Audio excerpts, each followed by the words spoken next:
48টা। এখানে বৃত্তের ব্যাসার্ধ আর সমান 15 সেন্টিমিটার, বৃত্তের ক্ষেত্রফল পাই আর স্কয়ার সূত্র অনুযায়ী বসাবো। 15 গুণ 15 225, ওর সাথে গুণ দেবো 3.14 হবে আছে 706.5 বর্গ সেন্টিমিটার।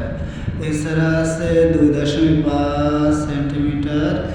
আর এখানে বৃত্তদের ক্ষেত্রফল হবে 2 পাই স্কোয়ার, অর্থাৎ 2 গুণ 3.14 গুণ 2.5 উপর হোল স্কোয়ার, সবকটা গুণ দেবো হবে 69.37 ইঞ্চি। আয়তের ক্ষেত্রে ক্ষেত্রফলের দৈর্ঘ্য 3.5, অর্থাৎ প্রস্থ আছে 2.1 সেন্টিমিটার, ক্ষেত্রফল আছে দৈর্ঘ্য গুণ প্রস্থ, অর্থাৎ 3.5 গুণ 2 অর্থাৎ হবে 7 সেন্টিমিটার। এবং দুইটি বৃত্তের আয়তক্ষেত্রের ক্ষেত্রফল 69.27 যোগ আছে 2 অর্থাৎ হবে আসছে 39.47। ওকে।